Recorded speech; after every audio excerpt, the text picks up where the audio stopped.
Hi. Hey. What's up? What? How's it going? So guys, something I've been thinking a lot about recently is creativity. Like, what is it? How can we nurture it in ourselves and each other? And why is it so important? Anyone who spent any time playing with kids would quickly conclude that creativity isn't something that we learn. It's something that is innate. It's something that's built into us, that's given to us by God along with our minds. Think about it. Think about some of the most creative people in your life. Aren't those people the most childlike? Childish?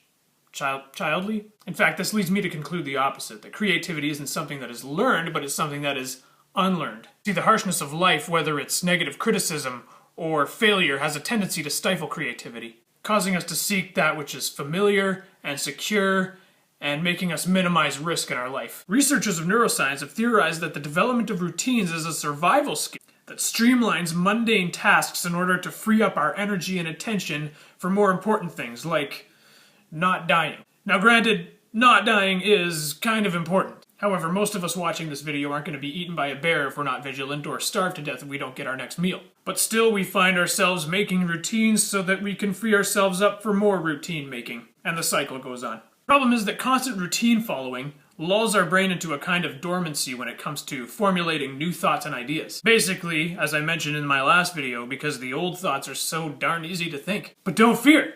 Recently, neuroscientists have been discovering this remarkable ability that is built within us to break out of our creative comas. Have you heard of neuroplasticity? Have you been living under a rock? Simply put, it's the study of your brain's ability to be resilient and adapt to change. For more on this, I've linked a video. It's been proven that the fostering of creative and divergent thinking can increase neuroplasticity. In fact, it's been shown that creative thinking can slow down your perception of time, maximizing your enjoyment of your life. It can reverse the onset of dementia and treat Alzheimer's disease. And it can literally make you more intelligent.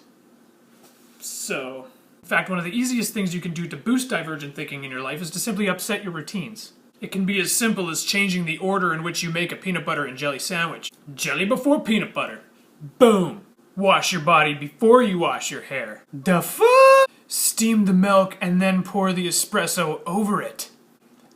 You sick son of a... Point is that it turns out that it's good for us to just try new and different things, to taste new foods, to go new places, to do different things than we've done before. There's another creativity stifler that I want to address, and it's prevalent among people of my generation.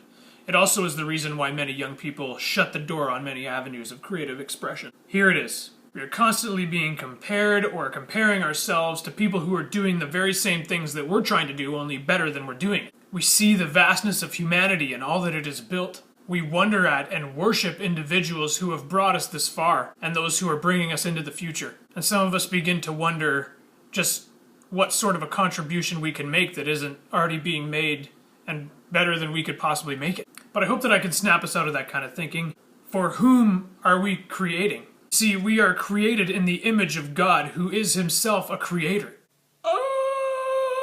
And he has given us a wide universe, beautiful in both its complexity and its simplicity, making it possible for infinite creative expression to flow. And it's possible that we worship him best when we use our God-given talents to collaborate and to co-create with him. On our wall we have an original painting by a little-known Canadian artist by the name of Alyssa Olsen, also known as Bugaboo, to her parents. I remember seeing the joy in her eyes as she presented it to me and Amber, and I remember the delight that I had in receiving the gift of her creativity. This made me think of God, of his delight in us when we present to him our creativity, whatever its relative worth. So I hope that you'll all search your passions and be unafraid and uninhibited in pursuing the creative things that God has placed in you, because he will delight in it. So will everybody else. Tell me what you think. I love you guys.